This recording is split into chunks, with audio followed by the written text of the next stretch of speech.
There are many different types of lawyers, but in a criminal case, there is a prosecutor and a defense attorney. Someone who is charged with a crime is called a defendant.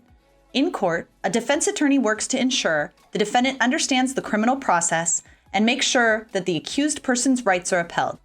A defendant can be an individual, a large corporation, or other entity that has committed a crime. Here at the Riverside County District Attorney's Office, our attorneys are known as Deputy District Attorneys, or DDAs, who work to uphold the laws of the state of California and advocate on behalf of the community and the victims of crime within Riverside County. So let's take a look at the life cycle of a criminal case.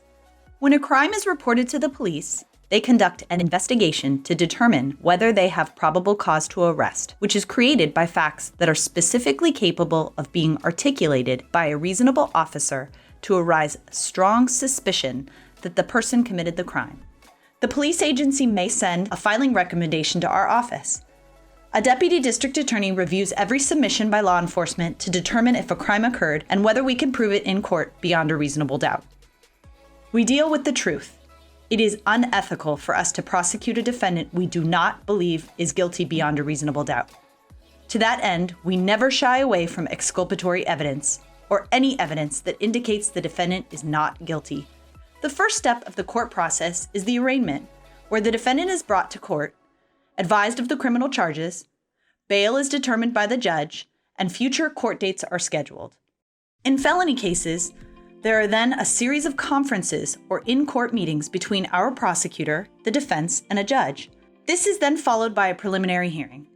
At the preliminary hearing, our prosecutor conducts a mini-trial, presenting evidence to a judge who then determines if there is sufficient evidence that the defendant committed the crimes as charged and should stand trial. In misdemeanor cases, there is no preliminary hearing, and after arraignment, the case proceeds to settlement conferences and eventually to trial. Once the trial process begins, the defendant can choose whether to have a trial in front of a judge or a jury. Pre-trial evidentiary motions are presented by both sides. If the defendant chooses a jury trial, a jury is selected. Both sides make their opening statements, and the prosecutor presents evidence in the form of witness testimonies and exhibits. The reason for this is that under our country's rule of law, a defendant is considered innocent until proven guilty. So the prosecution has the burden of proof. Then, if they choose to do so, the defense may cross-examine the people's witnesses or present evidence on the defendant's behalf. They are not required to, since the prosecution has the burden of proof. If the defense presents a case, the prosecutor can make a rebuttal.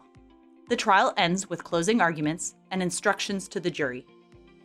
The jury deliberates in private and ultimately returns with their own verdict: guilty, not guilty, or unable to reach a unanimous verdict, which is called a hung jury. If the defendant is found guilty, the court process ends and the judge renders a sentence. At the sentencing date, the victims of crime have a right to address the court and make a victim impact statement. This is the victim's opportunity to explain how the crime has affected them and their loved ones.